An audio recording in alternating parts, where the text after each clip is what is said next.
Hoy hablamos de los sistemas previsionales en el Perú. Por ejemplo, al mes de abril del 2023, el sistema privado de pensiones tiene alrededor de 9 millones de personas aportando. Sin embargo, quienes lo hacen de manera regular no llevan ni 50% de ese número. Y si hablamos del sistema público vía la ONP, eso es más o menos 4.5 millones de personas, aunque no lo hacen con constancia. ¿Cuáles son los retos y los desafíos de las pensiones en el Perú? Hoy hemos convocado a 4 expertos para hablar siempre sobre este tema, pensando en el Perú.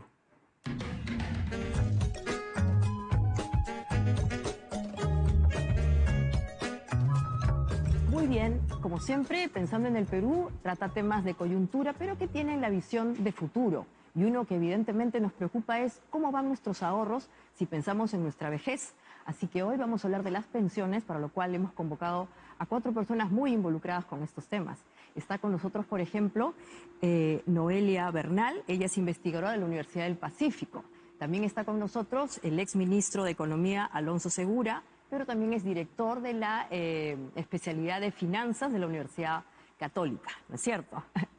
También está con nosotros Alejandro Pérez Reyes, gerente operativo de Credit Corp, y finalmente el doctor César González Hunt, ex abogado del Estado ante el Tribunal Constitucional y también la Corte Interamericana de Derechos Humanos. O sea que tenemos un grupo muy interesante. Y sin más dilación quisiera preguntarles a ustedes, ¿para qué sirve un sistema de pensiones? A ver, adelante, Noelia. Gracias por la invitación. Los sistemas de pensiones en el mundo se implementan en los países para obligar, digamos, a la gente a ahorrar durante su ciclo de vida laboral activa, y ese dinero se utiliza para financiarse una pensión cuando más lo necesitan, que es durante su vejez. Entonces es un ahorro forzoso que los países del mundo implementan para que las personas tengan algo justo en la etapa que más lo necesitan.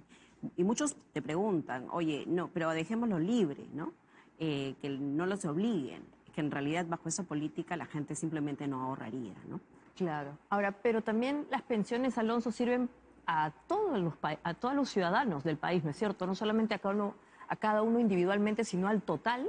Tiene un efecto social también las pensiones. Sí, como dijo Noelia, hay el ciclo de vida. Todos creemos que cuando estamos en plena vida laboral vamos a poder generar suficientes excedentes para cubrir nuestra etapa de vejez, y con la esperanza de vida subiendo cada vez es más larga, ¿no? Desde el punto de vista individual, cuando no ahorraste para una pensión, puedes quedar en situación de pobreza en la vejez. Pero desde un punto de vista de la sociedad, cuando estas personas no ahorran lo suficiente, cuando un grupo importante, como ocurre hoy día en el Perú, no ahorra, tienen que recaer sobre alguien. En algunos casos es la familia, pero en otros casos es el Estado, que tenemos todos que cubrirlo o no cubrirlo, y la verdad la situación es precaria en muchos casos, ¿no? Entonces hay un costo social ahí que también se tiene que prever con anticipación, ¿no? Justamente para hablar de estos temas de contexto, ahora los invito a ver un video y volvemos. Si la palabra jubilación viene de júbilo, ¿por qué a los peruanos nos causa tanta pesadez el pensar o hablar sobre nuestra jubilación a futuro? Y es que entre jubilados, una de las frases más comunes es: las pensiones no alcanzan. Pero, ¿cuántas alternativas tenemos y cómo vamos? Para empezar, tenemos 2 sistemas de pensiones, el público y el privado, o sea, la ONP y las AFPs. La ONP es la Oficina de Normalización Previsional. Quienes se jubilan por este sistema no reciben dinero de sus ahorros, sino reciben dinero de todos los trabajadores activos a los que se les descuenta mensualmente. O sea, son los trabajadores activos quienes sostienen las pensiones de los jubilados, lo que motiva a preguntarnos, ¿esto alcanza? ¿Son montos dignos para cubrir la canasta básica familiar? ¿Las pensiones pueden ser mejores? Bueno, por su parte, el otro sistema de jubilación es el de las AFPs, las administradoras de fondo de pensiones. En estos casos, quienes se jubilan reciben solo sus ahorros, sean muchos o pocos, y lo reciben según el acuerdo firmado, todo como un solo abono o en cuotas. Sobre las AFPs, en nuestro país hay 4: Prima, Hábitat, Profuturo e Integra. En estas, los clientes pueden escoger 3 modelos de administración de sus aportes, algunos de menor riesgo y otros de mayor giro en rentabilidad. Lo cierto es que se estima que en las AFPs hay cerca de 8,5 millones de afiliados, mientras que en el sistema de la ONP poco más de 4,5 millones, además de los pensionistas, que superarían los 576,000. En una mirada nacional, según la Cámara de Comercio de Lima, más de la mitad de la población empleada no estaría aportando a algún sistema provisional, o sea, no estaría pensando en un sistema formal de jubilación. Una realidad que nos hará mirar a otros modelos de jubilación que estén funcionando de mejor manera en el mundo. Bueno, 8 millones es un número muy pequeño para el total de los peruanos y como bien nos decías, Alonso, en verdad eso va a generar un problema a largo plazo. Por ejemplo, ¿qué problemas se podrían dar, Alejandro, respecto del hecho de no decidir estar en uno o en otro? Ahora se cuestiona mucho el hecho de aportar a un sistema, por ejemplo, privado. Sí, bueno, el tema principal, y creo que lo comentaron en la parte inicial, es que cuando uno llega a la vejez, si no tiene ningún tipo de pensión, entonces dejas de tener ingresos, bajo la premisa de que ya pasaste pues, tu etapa más productiva, ¿no? O tienes ingresos muy bajos que tal vez no te alcancen para subsistir o para tener una vida buena en la vejez. Entonces, ese es el principal problema de no estar teniendo ningún tipo de ahorro. Hoy día, como decían en el video, existen dos grandes sistemas en el Perú, el nacional y el privado, y creemos que si bien son perfectibles, sí es recomendable para la población que ahorre en alguno de estos sistemas justamente para tener un ingreso en la vejez, ¿no? De todas formas, el Perú, creo, y los peruanos tenemos un problema con el futuro, ¿no? O sea, parece que las inestabilidades sociales y políticas nos hacen pensar que para qué voy a ahorrar si yo quiero ya de una vez gastar. ¿Cómo le hacemos entender a la gente que en verdad sí es importante ahorrar, aunque sea, no sé, pues un porcentaje menor? Porque hay mucho cuestionamiento justamente sobre este asunto. Con la pandemia se dio la posibilidad de ir haciendo retiros temporales o en todo caso parciales. Sobre ese tema, ¿qué podríamos decir, César? Bueno, yo diría, complementando la respuesta inicial de Noelia, que también es importante el aseguramiento social a través de las pensiones, porque no solo cubren vejez, sino también, y es un tema importante, cubren accidentes de trabajo y enfermedades profesionales incapacitantes. Yo puedo tener 20 años, tengo un accidente fatal que lleva a que no pueda seguir prestando servicios. Yo requiero una respuesta por parte del Estado, un sustento, ¿no es cierto? Y entonces la pensión también sirve para esas circunstancias, ¿no? No solo es vejez, y eso es igualmente importante y trascendente para la sociedad. Yo creo que el tema medular y central es la toma de conciencia respecto de una circunstancia que es absolutamente trascendente desde que se crearon los seguros sociales y luego se desarrolló la seguridad social. Y es que la contingencia que va a generar o va a gatillar, ¿no es cierto?, la posibilidad de un retorno o de una cobertura en seguridad social, inexorablemente se va a dar. Algún día todos llegaremos a una edad en la cual no podremos seguir desarrollando nuestras actividades y requerimos protección social, ¿no? Exacto, sí, pero de todas maneras, como decía, 8 millones, 4.5 millones es muy poco para el total de los peruanos, porque el gran problema es la informalidad, ¿no? Y aún cuando le digamos a la gente ahorren, ¿cómo se hace eso si no tengo un sustento? Y esos números están inflados, Noelia, porque en realidad hay otro problema que es lo que se llama densidad de contribuciones. Es decir, esos 13 millones no es que todos los meses contribuyen. Hay muchos que contribuyen muy esporádicamente. Contribuyo un año o dos, dejo de contribuir porque salí de mi trabajo, estoy en informalidad. Como dices tú, y no contribuyo nada. Entonces, cuando llega el momento de la jubilación o cuando tengo un accidente en el medio, no estoy cubierto por un seguro, ¿no?, que viene acompañado del aporte de pensiones, entonces un seguro médico. Entonces, en realidad los números son bastante más bajos en términos de la cobertura que hay, ¿no? ¿Y qué hacemos con la informalidad? Porque ese es el principal drama. Exacto, yo creo que es importante porque acá vamos a discutir, y cuando se discute, por ejemplo, el proyecto de reforma del sistema de pensiones que hay en el Congreso, se olvidan de un elemento sustancial, que el sistema de protección social o previsional, en este caso, es un espejo de cómo funciona tu mercado laboral. Claro. Entonces, si tienes un mercado laboral disfuncional, con alta informalidad, con bajo capital humano, etcétera, no vas a poder, por más incentivos que pongas, hacer que todo el mundo contribuya y que pueda lograr una pensión. Entonces, lo que no podemos olvidarnos es que también tienen que verse soluciones a un mercado laboral más funcional. Invertir en capital humano, por ejemplo, para que la población tenga mayores competencias, hay varias patas ahí, es capital humano, es mayor fiscalización también, pero es trabajar en normas laborales que permitan que haya más inclusión en el mercado laboral formal.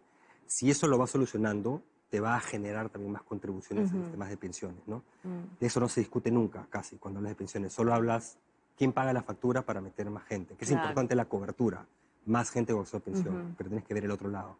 Y ahí está la informalidad, ¿no? Claro, Noelia, pero claro, aun cuando yo no tenga un empleador, también hay la posibilidad de que yo ahorre, ¿no? Por cuenta propia. Y como tú comentas, Alonso, el Perú es un país de emprendedores, la gente se autoemplea, hay la microempresa, pero aún así se aporta poco. ¿Por qué? Sí, mira, lo que justo también mencionaba el video y a quienes se les ha encuestado, se les ha preguntado, es la gran masa laboral, ¿no? Hoy en día la cobertura del sistema que tenemos, AFP o ONP, cubre a 2 de cada 10 trabajadores, ¿no? Y solamente uno de ellos cotiza, digamos, regularmente, ¿no? Entonces, el 80% está fuera del sistema compuesto por ese tipo de trabajadores. Y ellos, digamos, en la ley actual, las leyes actuales contemplan la posibilidad de que se afilien voluntariamente como trabajadores independientes. ¿Pero por qué no lo hacen? No lo hacen. ¿Por qué? Esa es una excelente pregunta, justamente atada a la primera pregunta que hacías. ¿Por qué los países obligan a su gente a ahorrar? Porque muchos de ellos no tienen muchas otras necesidades urgentes, muchos tienen miopía, etcétera. Pero yo creo que ese es el gran desafío de las reformas, y ya lo mencionó Alonso, que es cómo diseñamos reformas que incrementen cobertura. Yo sé que hay muchos otros desafíos también, pero normalmente en estas comisiones que se forman o en estos proyectos de ley o dictámenes que se dan, se habla poco de cómo incrementar la cobertura, ¿no? Se desgastan hablando del pilar obligatorio, de AFPs o ONPs, y hablamos poco de, oye, con la realidad laboral que tenemos hoy en día, cómo incentivamos a estos trabajadores a incorporarse al sistema hoy en día, tal y como está. Claro. A largo plazo debemos implementar otra serie de reformas como la que ha sugerido Alonso, por el lado del mercado laboral, incluso reformas fiscales para generar los fondos necesarios y cubrir los subsidios que se podían implementar. Pero a corto plazo, ¿qué podemos hacer? Sí, y tal vez va a ser interesante escuchar por qué la gente, aún cuando se autoemplea, no considera el ahorro. Con eso vamos a volver después del corte. Así que no se vayan, es Pensando en el Perú.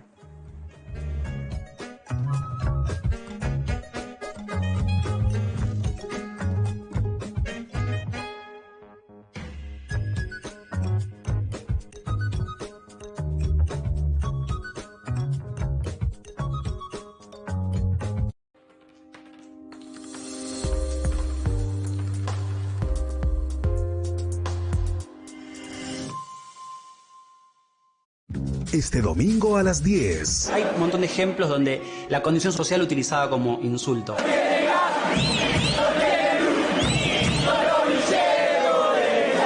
Lo que era un estigma hace 20 años hoy forma parte de la identidad. ¿Por qué cantamos lo que cantamos? Que nosotros somos un jugador más. Un minuto de silencio, una serie documental de la hora tal. Este domingo a las 10 de la noche, por TV Perú Noticias. Siempre informados. De lunes a viernes, nuestros espacios informativos se renuevan.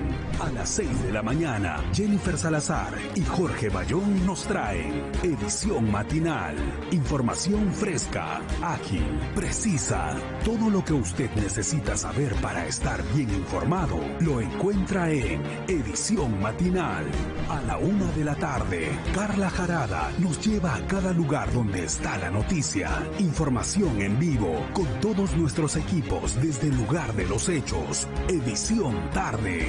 Y a las 8 de la noche, todo el resumen informativo que usted necesita llega con Jennifer Cerecida y Nicolás Salazar en Edición Noche. Profesionalismo, criterio, veracidad. Un gran equipo trabajando día y noche para mantenerlo bien informado. Nos renovamos de lunes a viernes. Profesionales de la noticia. TV Perú, la señal que nos une. Tienen que escuchar esta voz.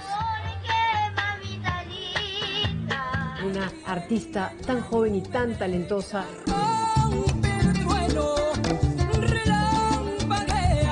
es el especial de Emi Castro, aquí en Sonidos del Mundo. Flor de canela y jazmín. Yo nací con esa pasión de cantar música peruana. Y desde su cielo azul. No te lo pierdas, aquí en TV Perú.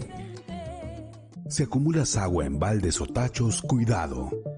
Dentro de tu vivienda pueda que existe un criadero para el mosquito que produce el dengue. Si necesitas almacenar agua, limpia antes el interior y el borde de los recipientes. Manténlos debidamente tapados.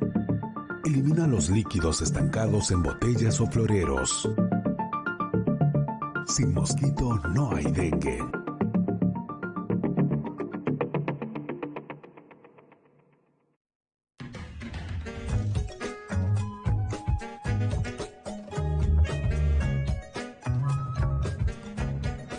Bueno, ya estamos de vuelta y vamos a ver ese video prometido. Adelante.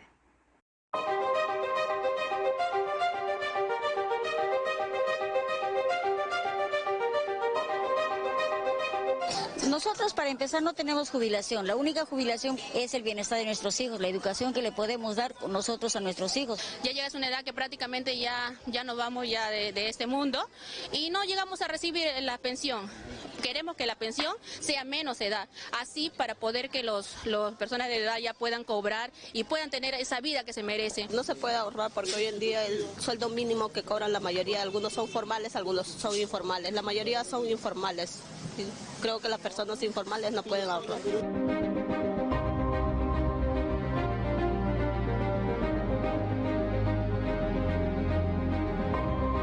Más adelante pensaba integrar a una entidad bancaria, terminar mi carrera profesional e ingresar a lo que es el magisterio, más que todo en educación, y jubilarme como una persona. Ya. Quizás cuando tenga más años ya no podré venir a vender a la esquina. Ya pues me veré la forma también de buscarme la vida, hallarme el pan de cada día.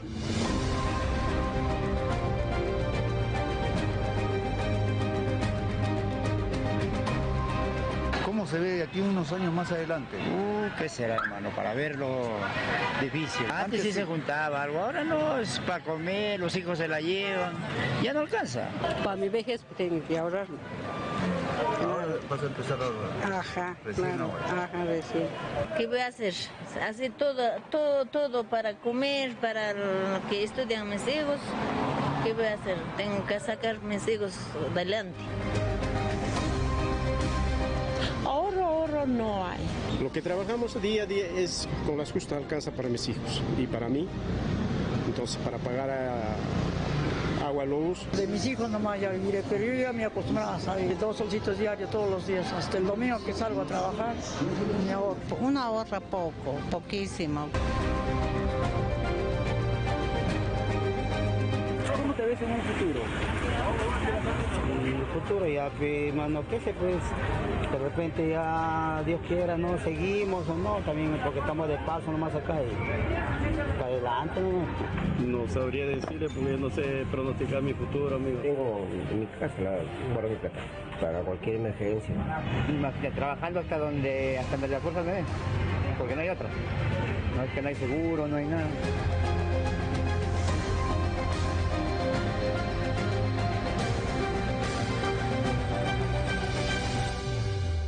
Bueno, en verdad es lo que ustedes comentaban, ¿no? Las personas creen que es mejor invertir en una casa, en la educación de los hijos, porque lo ven muy lejano. Ahora, desde el punto de vista práctico, ¿en verdad es mejor invertir en una casa que en un sistema previsional? Porque parece que hubiese una suerte de intuición, ¿o están totalmente miopes?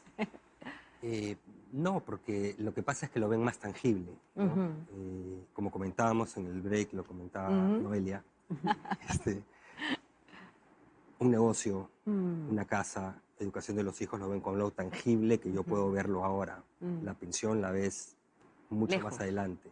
Ese concepto de miopía, que también decía Noelia, es un concepto técnico, no es miopía, se aplica a pensiones, es yo no veo lo que está más allá, yo me concentro en lo que está hoy día porque es importante lo que veo hoy día y siempre después puedo ocuparme de las pensiones.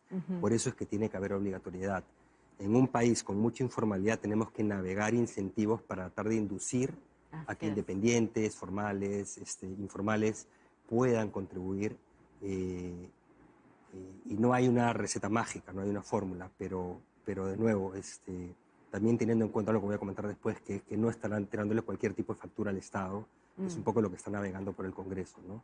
Así es. Además, Alejandro, hay cierta desconfianza, ¿no? Alguien decía ahí, tengo que esperar al final y no sé si voy a ver mi pensión, como que en el camino va a desaparecer. ¿Por qué hay esa sensación de desconfianza en el sistema mismo? Sí. ¿Le van a robar su plata a la gente? Por Bolivia, por Argentina, por Venezuela y por... Claro. Han habido casos, pero yo en realidad creo que hay mucho desconocimiento. El desconocimiento puede generar desconfianza. Incluso uno de los temas, bueno, nosotros como Credicor hemos hecho una propuesta que toca todo este tema de los informales, y uno de los temas que estamos poniendo es el tema de educación financiera, que la gente entienda el valor de esto, y tocando lo que decía Alonso ahorita, un tema de incentivos. Hay que lograr que la gente tenga un incentivo para poner un poco de plata hacia el futuro, porque bueno, está la obligatoriedad que se puede aplicar en todo el sector formal, si queremos llamarlo de alguna manera, pero el sector informal es muy difícil aplicarlo. Entonces hay que incentivar, hay que educarlos, incentivarlos, darles un buen motivo para hacerlo y también simplificarles la forma de hacerlo, porque los sistemas que tenemos hoy día, yo soy un creyente que funcionan para un grupo de gente. El formal, en planilla, la verdad que son sistemas que funcionan bien, pero no está creado para un gran grupo de la población peruana, en nuestra realidad. Todos. Entonces, cuando veía el video y veía la realidad de mucha gente, claro, dices, no hay un sistema que se adecue a esta realidad. Y lo que tenemos que hacer es tratar de adecuar el sistema, más allá de las otras soluciones más de mediano plazo que aludía Alonso al principio, que son muy importantes, de cambiar, si quieres, esa realidad y formalizar más la economía. Mientras tanto, lo ideal es traer un sistema o acercar el sistema a la realidad de estas personas e incentivarlas para que empiecen a formar un ahorro, ¿no? ¿Y eso cómo se hace, no? Porque, en efecto, ahí en el Congreso hay algunas propuestas, por ejemplo, algunas están vinculadas a que del consumo de la gente también se extraiga una parte para que se vaya generando este pocito, ¿no? ¿Qué les parece ese tipo de cosas sobre el IGB, no? No sé si, que parece interesante, pero no sé si... ¿Tú qué opinas, Noelia? Mira, solamente antes de responder esa pregunta, quería complementar lo que ha dicho Alejandro sobre la informalidad y Alonso. La informalidad es un concepto que todo el mundo lo entiende muy fácil, pero los trabajadores informales son muy heterogéneos. Tienen diversos niveles de ingreso, trabajan en diversos sectores económicos, diversos niveles de educación. Yo creo que la solución las ideas, los incentivos que diseñemos, hay que diseñarlos para estas subpoblaciones específicas. Un ejemplo, los trabajadores independientes de relativos altos ingresos no están afiliados, no tienen la obligación de asegurarse en la seguridad social. ¿Por qué? Si los dependientes de altos ingresos están en el sistema. Y para ellos, doy este ejemplo porque son generalmente trabajadores que tributan ante la SUNAT, fácilmente observables, detectables, con los cuales se le podría implementar la obligatoriedad, ni siquiera incentivos, relativamente fácil. No son muchos si utilizan la data de la ENAJO, pero podría ser un grupo con el cual comenzar. Y para otros trabajadores urbanos, por ejemplo, se deben diseñar una serie de incentivos distintos a los del ámbito rural. En el ámbito rural, generalmente, digamos, para ellos está diseñado estas pensiones no contributivas, pensión 65, contigo. Pero en el ámbito urbano se puede diseñar algo más específico a ellos. Una de las ideas es lo del IGB que se está discutiendo en el Congreso. A mí me parece demasiado irresponsable, porque de hecho, el dictamen de la Comisión de Economía ha propuesto 3 puntos de la recaudación de IGB a un fondo de pensiones. Entonces me parece que le está quitando ingresos a la SUNAT, al Ministerio de Economía, y está desplazando esos ingresos a fondos privados para guardarlos 30, 40 años. El costo de oportunidad de ese dinero es altísimo, porque con ese dinero, ¿qué hace el Estado? Implementa bienes públicos, atenciones a salud, educación. Entonces, me parece que es sumamente irresponsable plantear ese tipo de estrategias. Es el mecanismo fácil, ¿no? Ya. Y si no es eso, ¿cuál es? Adelante, sí, César. Si me permites complementar algo que se ha dicho hace un momento, 2 cuestiones, ¿no? Primero, creo que un problema adicional, creo que de alguna manera se ha dicho, es la ausencia de una cultura de ahorro en el peruano, ¿no? El peruano no es una persona que piensa en el futuro, mañana, claro, no piensa en el hoy. Así es. Y el argumento de que no tengo el dinero, no llego y tal, a mí me parece en muchos casos absolutamente relativo, ¿no?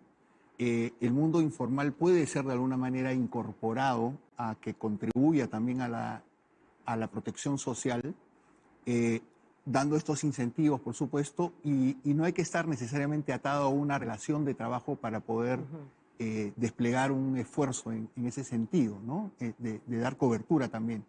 Y respecto de los independientes, efectivamente ellos no están obligados a aportar, pero quisiera recordar que hace unos años atrás se emitió una ley que obligaba a que los independientes aportaran a la seguridad social como todos. Ya. Pero esa norma no duró 2 meses. ¿Y qué ocurrió? Ocurrió que hubo un rechazo muy fuerte por parte del colectivo de independientes que se veían afectados con esta nueva obligación, y aparentemente esto vendría por el hecho de que le estableces nuevas reglas al independiente inexistentes en el pasado. El formal o el que entra al mundo laboral como dependiente conoce las reglas de juego. Un elemento es el descuento para la seguridad social en salud y la seguridad social en pensiones. El independiente no tenía esta afectación y el rechazo se dio porque las personas consideraban que, con una visión absolutamente inmediatista, volvemos a lo cultural, que había una afectación en sus ingresos, ¿no? En adelante yo no voy a ganar 100, sino voy a ganar 85, ¿no? Y por tanto yo rechazo ese tipo de decisiones. Claro, porque hay una suerte de visión de que me están quitando mi plata. Lo cual es un ¿Verdad? error, ¿no? Pero ahí yo quería reforzar lo que había dicho Noelia, ¿no? La propuesta del Congreso es tremendamente irresponsable. Es técnicamente inviable, además, porque creen pues, que el IGB son 18 y agarro 3, cuando en realidad, por naturaleza, valor agregado, es un impuesto en cascada, genera un montón de discusiones y en la práctica puede ser inclusive más. Ni siquiera cuantifican otra parte, porque dicen Sistema Nacional de Pensiones que migra a cuentas individuales, pero como es un sistema de reparto, ¿qué significa? Que los que contribuyen hoy pagan las pensiones de los que se jubilaron ayer. Y eso puede ser más injusto. Te abre otro hueco que tiene que salir de algún lado. O sea, eso no es un punto de partida de discusión, tiene que recalibrarse. Felizmente han postergado la decisión. Y otro tema con lo que decía también Noelia de la diferencia de los grupos. Voy a poner un dato simple. Si tú ves cuántos informales hay en el Perú, digamos 75% de informalidad bajo concepto laboral y empleo adecuado, hay casi un tercio de peruanos o 30% que tienen empleo adecuado. ¿Qué significa? Tienen los ingresos para cubrir canasta de básica, etcétera. En teoría podrían contribuir a una pensión, pero son informales. ¿Qué significa? Son informales que generan ingresos teóricamente suficientes para pagar estas cosas. Estoy redondeando, digamos, haciendo como si todos fueran homogéneos, ¿no? Nuevamente, ¿qué pasa? Que no hay la cultura previsional, no hay la cultura financiera, no hay la educación financiera y no existe las formas de hacer que contribuyan para un futuro. De ahí, de nuevo, tienen que establecer sistemas obligatorios, pero que no le carguen toda la factura al Estado. Y en magnitudes que estamos hablando de decenas de miles de millones de soles todos los años. Eso va a afectar educación, va a afectar salud, va a afectar la provisión de infraestructura, etcétera, etcétera. Entonces, tiene que repensarse, creo, lo que está pasando en este momento por el Congreso. Por algo tiene opinión en contra del MEF, del Banco Central, de la Superintendencia de Banca, de todas las entidades técnicas del propio Estado, ¿no? Sí, sí. Vamos a entrar en esos temas, pero antes de irnos, Alejandro, yo creo que la gente sí tiene una previsión de su futuro. O sea, por ejemplo, ellos invierten en la educación de sus hijos porque creen que en algún momento le va a retornar algo, o en su casita, o lo que sea. Tú vienes del segmento de la banca. ¿Por qué se da esta situación en donde creen que es mejor hacer allí, destinar ahí su dinero y no en algo futuro? ¿Es por la miopía que decía Alonso o hay otro elemento adicional? La desconfianza. Sí, mira, sin duda hay la miopía, hay este tema de lo tangible versus lo menos tangible. No voy a decir que es intangible porque uno puede ver cuánto tiene, digamos, en esa cuenta, pero lo menos tangible. Y yo regreso a pensar que esto tiene bastante que ver con educación. Como parte de lo que hemos estado haciendo, nosotros contratamos a Ipsos para que nos ayuden unos focus groups con informales de bajos ingresos. Y cuando se les explicaba y se les presentaban ideas con incentivos distintos a los que se han planteado ahorita en el Congreso, pero con incentivos, se notaba que tenían un interés y que sí les parecía algo bueno. Pero como digo, creo que hay mucho desconocimiento, entonces lo que sí conocen y lo que pueden ver es esta posibilidad, pues, de tener... Invertir en los hijos, en la casita, etcétera. Sí. Bueno, vamos a seguir explorando sobre esto, sobre el futuro, sobre el ahorro, después del corte, así que no se vayan, es Pensando en el Perú.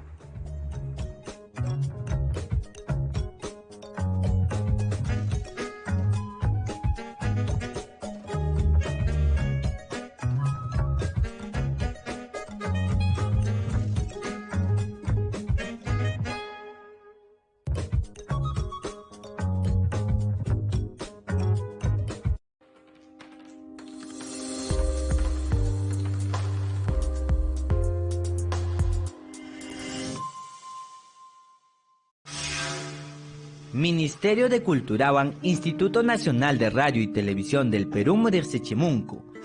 Junio Quilla Iskaichunka Tawayo Punchaupim, Cusco Sulca Suyupi, Inca Japak Suyupa Asuan Chaninchasja Tinkunakuy, Inti Raimi Kanja. Hamñatagmi Mana Ñaupapi Rikukushan Manjina, transmisión exclusiva Nishapi, TV Perú Waira Wasitakama Hawaikunki.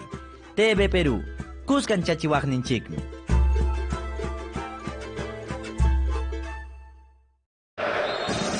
Vive la Liga 1 por Radio Nacional. Este domingo 28 a las 6 de la tarde, Sporting Cristal recibe a Sport Huancayo. Y a las 8:30 de la noche, Alianza Lima versus Deportivo Binacional. Lo mejor del fútbol peruano está en Nacional Deporte. El próximo sábado. Nosotros podemos vender muchos morrales, muchos cafés, pero si el acuerdo de paz fracasa, fracasan estos proyectos porque nuestros trabajadores son excombatientes. Trabajo decente. Ese ha sido uno de mis retos, ser conservacionista, desarrollar acciones para proteger bosques en grandes cantidades, ¿cierto? Acción por el clima. Otros caminos. Una serie documental de la hora tal. El próximo sábado a las 11 de la mañana por TV Perú Noticias. Siempre informados. Mama simija ancha kuyakushayu. Koreja ukat, nakanimpiwar suñajaja. Nonki moshiretino ña, betiro kanoñane. IRTP murara haku ustura shaba, haino no ayuyo y cante. Ara televisión, ki ñana metotsiki okoñashta redes sociales. Pataka pacharaka hilwa, mapa serja, tono arura kasatwa, arsuri paraka. Yapan yachayninchikta, causayninchikkunatapas chaninchaspa. 27 de mayo, día de nuestras 48 lenguas originarias.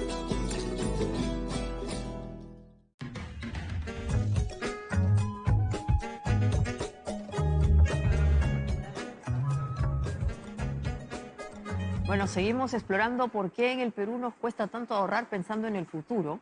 Y ahora quisiéramos que nos explique más o menos esta situación. César, el Perú es un país con una economía que supone tiene una vocación social, digamos que colaborar colectivamente, y por eso hay un sistema público y uno privado. ¿Pero eso eventualmente es positivo o deberíamos tener uno solo? Mi entendimiento es que debía haber buscarse un nivel de integración entre los sistemas existentes, y el punto de partida, desde mi sesgo jurídico, es que la Constitución adscribe a un modelo de Estado social y democrático de derecho. Y eso significa que el Estado tiene que desplegar políticas públicas a efectos de que la población en general, no unos pocos, no una porción de la población, sino todos contribuyamos a un sistema y todos recibamos de alguna manera una porción de los beneficios del sistema. Que sería la ONP. Eso no necesariamente es a través de ese mecanismo. Ya. Actualmente tenemos un grave problema. El modelo legal peruano es un modelo fallido. Y es un modelo fallido porque tenemos dos sistemas, el público, el clásico sistema de seguridad social, y el privado, ¿no? Que lo hemos importado de otra área, que es el mundo de los seguros. Y entonces, ¿qué ocurre? En el modelo público, la densidad de aportaciones, cuando tengo más aportantes, es un sistema más robusto. ¿Por qué? Porque los trabajadores actuales, con sus aportaciones actuales, sustentan las pensiones de los anteriores trabajadores que laboraron a lo largo de una cantidad determinada de años y que ahora reciben una prestación pensionaria, ¿no? Es el modelo o el sistema de reparto. Frente a este modelo y sistema de reparto tenemos un sistema privado en el cual cada quien construye, aportando periódicamente a su cuenta individual de capitalización, su propia pensión. Cuando llegas a la edad de jubilación, realizas tu condición de pensionista. Y entonces el éxito del privado es el fracaso del público. Porque si es que yo cuando entro al mundo laboral tengo que optar entre el público o el privado, cada opción por el privado significa una menor densidad de aportaciones al público. Y entonces, existiendo ese modelo, que es un modelo, a mi entender, fallido, equívoco, lo que debemos mutar es a otro modelo que igualmente sea compatible con la Constitución, que es el modelo mixto. ¿Eso algo ibas a decir, Alonso, al respecto? Sí, no, creo que Noelia lo comentó en el break. En realidad, te da la oportunidad de arbitrar, porque los trabajadores de bajos ingresos que saben que van a tener el sistema privado una pensión muy baja son los que optan o podrían optar, si fueran racionales, al público porque tienen una pensión subsidiada. Y los que no, se pueden ir al privado. Entonces, al final, tienes un sistema desfinanciado porque no tienes suficientes contribuyentes para sus pensiones, el público, y lo tiene que pagar alguien ese hueco, digamos, ¿no? Entonces, ahí, como comentaba Noelia, hay alternativas, no hay una solución única, ¿no? Una es, como decía ella, combinar, no que compitan, sino que haya más pilares, ¿no? Un pilar no contributivo de pobreza, un pilar, digamos, de reparto, que tengas una pequeña pensión, pero todos la tengan, con subsidios probablemente para los que necesiten, y después todo el resto va a tu cuenta individual. Hay alternativas. El tema concreto es que lo que se está discutiendo en el Congreso es apresurado, es antitécnico, es irresponsable y no va a solucionar la problemática del sistema de pensiones en el Perú, pero ahí les cedo la palabra al resto. Claro, pero exactamente qué es lo que ustedes cuestionan. O sea, no sé si ya Alonso, Alejandro, Noelia, en fin, además del tema del IGB, que es una propuesta, ¿qué otra cosa se cuestiona en estas propuestas? O sea, que exista un único sistema que unifica todo.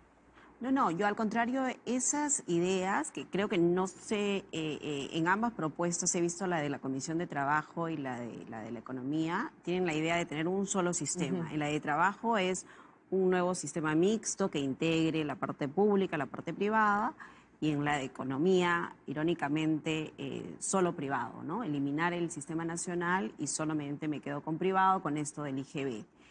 Esta idea en realidad es una idea un poco atrasada, porque esas políticas de privatización existieron en los 90s con mucha buena expectativa, digamos. Teníamos la esperanza de que la implementación de cuentas individuales, AFPs en toda la región generaran tasas de reemplazo altísimas, se prometían tasas de reemplazo del 100%, 80%, rentabilidades enormes, en fin. No voy a listar todo, pero lo que voy es que luego de 30 años de evidencia, lo que se observa en la región es más bien el reconocimiento de que las cuentas individuales han funcionado, sí, pero para aquellos trabajadores que son formales, que tienen buenos salarios y que aportan seguido, casi todos los meses. Ellos son los que obtienen buenas pensiones. Pero preguntémonos cuánto, digamos, esos trabajadores en nuestro Perú, digamos, ¿cuánto representan? Pues es una minoría. La gran mayoría de trabajadores son informales y la otra parte, digamos, que pertenece al sistema nacional, son trabajadores que en promedio ganan entre 1.500, 1.400 soles, habría que ver la estadística de la ONP, pero son trabajadores de bajos ingresos. Para ellos, el sistema de cuenta individual es lo más conveniente. Mi respuesta como académica es no, porque tal y como está diseñado hoy el sistema nacional, que te da una pensión definida de 500 soles con 20 años de aporte, es lo más conveniente, porque en el sistema privado no existe ese beneficio. Ahora, lo más conveniente es tener algo tan pequeño. Solamente para terminar, entonces, bajo las reglas actuales, el Sistema Nacional de Pensiones es relativamente la mejor opción para aquellos trabajadores con bajos ingresos y baja densidad. Para los de altos ingresos, el sistema privado. Pero Alejandro explica el porqué, y es lo que decía yo antes, porque saben que no van a llegar y alguien les va a complementar la pensión. O sea, el resto de los peruanos a través de impuestos. Pero Alonso, el trabajador, no, está bien, pero el trabajador, si tú ves la estadística de afiliación, el 80% no elige, el 80% por default ingresa al sistema privado y el 20%, 30% efectivamente elige el sistema. A ver, Alejandro, esa es la regulación. Los nacionales deberían... Exacto, deberían irse al otro lado. Yo más que cuestionar lo que ha dicho, no le voy a tomar una frase que acaba de decir y es bajo las reglas actuales. Y justamente lo que está sucediendo en este momento es que hay una conversación de una reforma. Y eso es una oportunidad para de mejorar. olvidarnos de las reglas actuales y poner reglas que funcionen mejor. Nosotros somos creyentes en un sistema de cuentas individuales y creemos que cambiando ciertas reglas se puede lograr que incluso gente de menores ingresos pueda acceder a mejores pensiones y además creemos que no hay por qué no pensar en que esa pensión mínima se puede extender a absolutamente todos los pensionistas, incluido el sistema privado de pensiones. Entonces, sí, de acuerdo a que las reglas hoy, para una persona de ingresos bajos, es complejo justas. llegar a una, más que justa o injusta, porque al final son reglas, va a ser difícil en un sistema privado llegar a una pensión alta, pero sí creemos que hay una oportunidad hoy de repensar esas reglas. Creo que eso es lo que tenemos la responsabilidad, digamos, en estos momentos en los que hay todas estas reformas sobre la mesa. El MEF tiene una, el Congreso tiene otra. Nosotros hemos aportado algunas ideas, la Asociación de FP otras, y así como nosotros otros grupos. Claro. Y hay que repensar esas ideas y cambiar algunas de las nociones que han estado ancladas, si queremos, por mucho tiempo, porque sí creemos que el sistema individual puede funcionar, pero hay que cambiar ciertas cosas. Claro, ahora, un tema importante, ¿no? Ampliar la cobertura, pero también el monto, ¿no? Es chiquitito, o sea, es menos de un sueldo mínimo. ¿Eso también va a mejorar con este tipo de acercamientos? Pero tienes que aportar más, pues. Tienes que aportar más al sistema. El problema es que la aportación es menor, es muy pequeña. Es muy pequeña. Es muy pequeña. Y también lo que sacan, no menos del sueldo mínimo vital es... Lo que pasa es que el ingreso promedio en el Perú es relativamente bajo. Y en cualquier lugar, lo que se llama tu tasa de reemplazo, o sea, cuál es mi ingreso comparado, o sea, mi pensión, qué porcentaje representa mi ingreso, obviamente tiene que ser bajo, porque nunca va a ser más de la mitad, digamos. Entonces, por eso es que dices es bajito, sí, pues el ingreso promedio es bajo. Por eso regresamos al punto inicial. Hay que trabajar en mercado laboral, formación de capital humano, reforma educativa, desarrollo productivo, una serie de cosas, para que los ingresos de la población suban. Más inversión privada, mejores empleos, empleos formales. Ya, esa es tu solución de mediano a largo plazo. Pero cada vez que se hace algún tipo de reforma en esa dirección, retrocedemos, ¿ok? Si no, al final vas a estar viendo cómo repartes literalmente los pocos recursos públicos para artificialmente generar más pensiones. Entonces hay que ser inteligente en la asignación de recursos limitados. Puede ser una alternativa, puede ser otra. Noelia va más en el lado de multipilar, con un pilar, no que compitan público y privado, un colchón público con subsidio, etcétera. Abajo los de pobreza no contributivo, arriba contributivo con subsidio, y de ahí tus cuentas privadas, y al que le va mejor, ahora tiene mejor pensión, ¿no? Puede ser otro esquema también, incentivos en privado, con pensión mínima. Hay distintas alternativas. El tema concreto es, se tiene que discutir con calma y no pueden haber simplemente dictámenes de Congreso que le tiran miles de millones de soles, decenas de miles todos los años, que salen de los impuestos de todos los peruanos, simplemente para un experimento a gran escala, ¿no?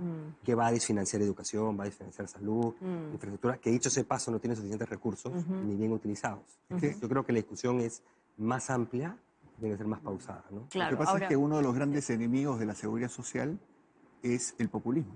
Sí, claro. Y lo que se está legislando actualmente es populista. Ese es el gran problema. La seguridad social es un tema muy serio para la sociedad. Seguro. Para que personas que no tienen conocimiento suficiente del tema, y el desconocer las cosas no significa una descalificación, porque la gente no conoce lo que no conoce, ¿no? Pero es un tema muy serio y lamentablemente hay una serie de iniciativas que se han dado en el tiempo que están ancladas respecto de expectativas, buenos deseos, o desconocimiento de reglas básicas de protección social que tienen que ser puestas en valor para efectos de hacer una reforma, para darle continuidad a los servicios que el Perú y el peruano requiere y necesita, ¿no? Ahora, en la región, ya que hemos hablado, el Perú está pues ahí cerca de Chile, de Colombia, en fin.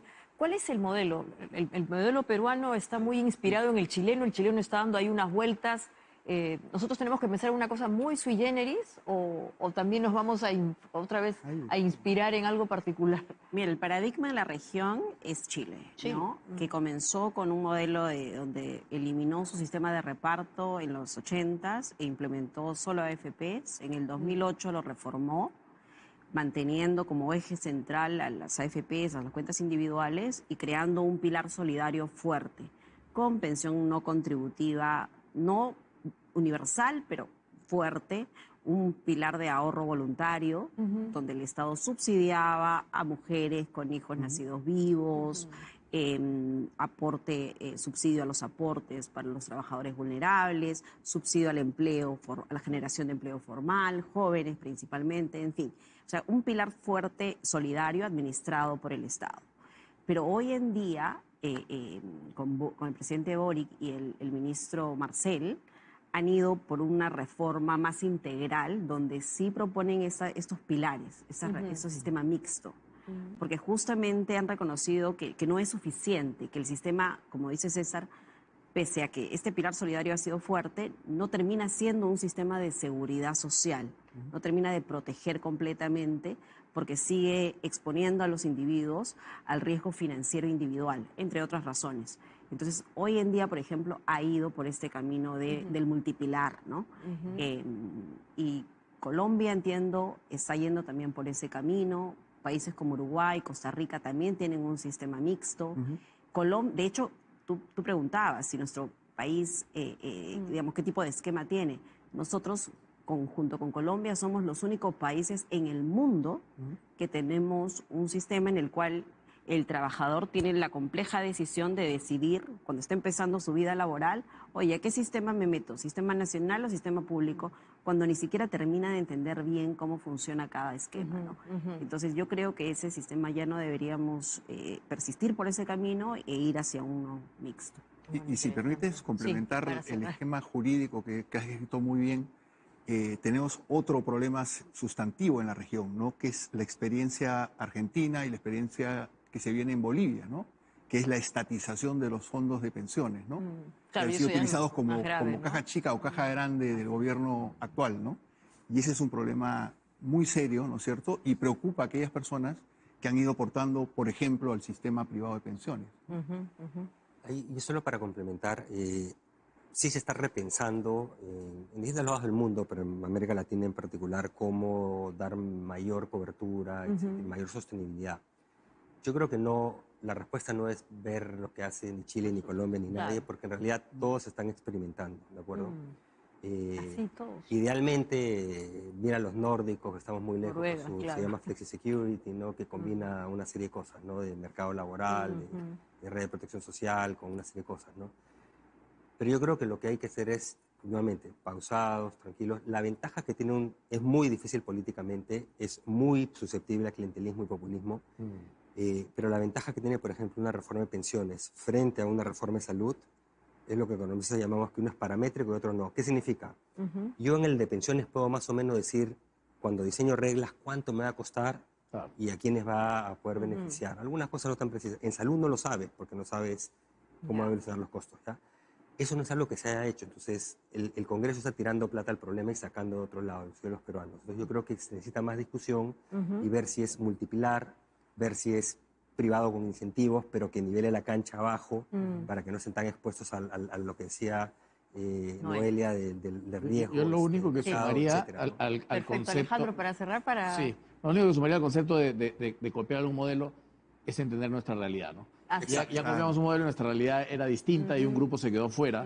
Creo que es importante que el modelo que se haga considere la realidad. Exactamente. De Perú, ¿no? Bueno, para justamente ya ir perfilando las soluciones, los invito a que sigan con el programa. Vamos a volver después del corte con eso, justamente. ¿Qué soluciones, cuál es el modelo que tenemos que desarrollar y que usted también tiene que colaborar para saber cómo garantizar un mejor futuro para usted? Así que ya volvemos Pensando en el Perú.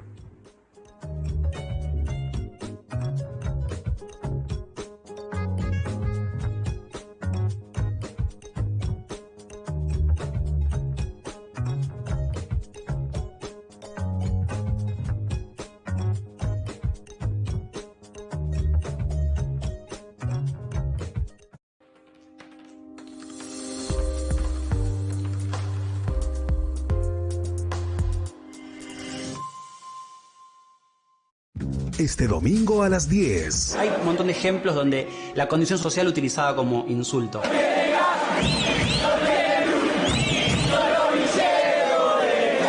Lo que era un estigma hace 20 años hoy forma parte de la identidad. ¿Por qué cantamos lo que cantamos? Que nosotros somos un jugador más. Un minuto de silencio. Una serie documental de la hora tal. Este domingo a las 10 de la noche. Por TV Perú Noticias. Siempre informados. Información para nuestra economía, nuestra seguridad y para la toma de importantes decisiones. El pronóstico del tiempo y el clima. Datos de primera mano para todos los peruanos. Respaldada por el Servicio Nacional de Meteorología e Hidrología, CENAMI. El tiempo en TV Perú Noticias. De lunes a viernes a las 8:15 de la mañana. Nuestro compromiso. Brindar información de primera mano. Con un equipo de periodistas siempre presente. Noticias Mañana. De lunes a viernes a las 9 de la mañana. Con Carla Mendoza. Listos para informar. TV Perú Noticias. Siempre informados. Las intensas lluvias han puesto en alerta a 15 regiones de nuestro país. Si vives cerca de ríos o quebradas, presta atención al aumento de su caudal. Evacúa de inmediato. Aléjate de las zonas que puedan ser afectadas por deslizamientos o derrumbes. Si no puedes abandonar tu vivienda, ubícate en las partes altas, ya sea en el techo o pisos superiores. No pongas tu vida en peligro. TV Perú, la señal que nos une. Tienen que escuchar esta voz. Una artista tan joven y tan talentosa. Este es el especial de Emi Castro, aquí en Sonidos del Mundo. Flor de canela y jazmín. Yo nací con esa pasión de cantar música peruana. Y desde su cielo azul. No te lo pierdas, aquí en TV Perú.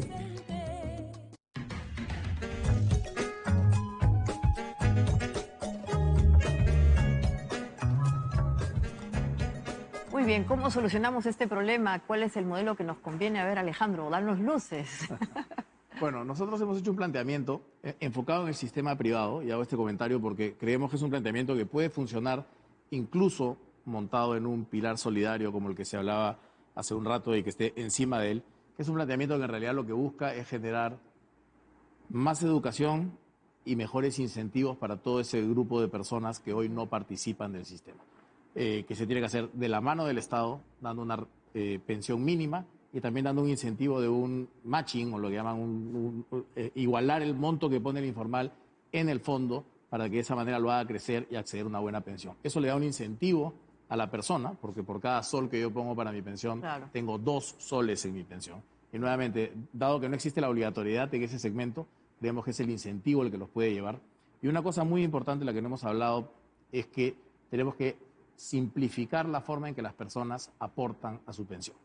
Hoy es relativamente complejo, muy formal y rígido.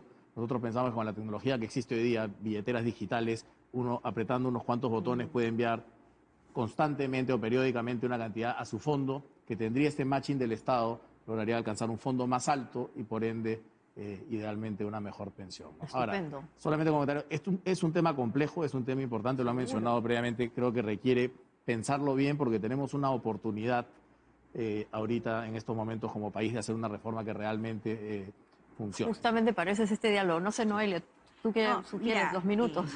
No, me parece muy buena la idea de Alejandro, de Credicorp en general, de incorporar en primer lugar en una propuesta de reforma de pensiones un mecanismo concreto para ampliar cobertura, que es algo que ha estado ausente en muchas de las comisiones de reformas que se han hecho en el pasado, ¿no?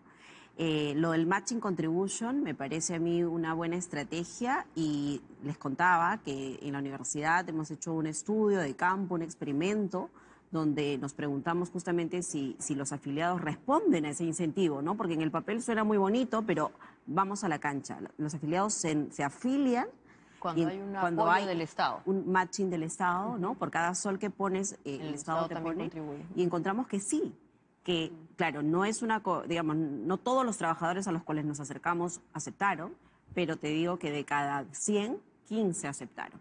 Lo cual te da idea, digamos, de que hay potencial para, digamos, un potencial de beneficiarios de esta medida, pero lo hicimos con la regla actual, que es la tasa de aporte del 10% más comisiones y prima del seguro.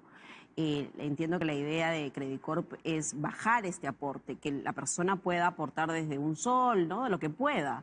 Entonces, eso sería más potente y yo pienso de que ese es un camino que se podría implementar, pero también, como te decía, les decía en el corte, este tipo de ideas van a ser exitosas en la medida en que tengamos un liderazgo institucional, un ente del Ejecutivo que quiera liderar esta reforma en pensiones, ¿no? Y no diferentes comisiones compitiendo. Estupendo, no sé, otras ideas, César.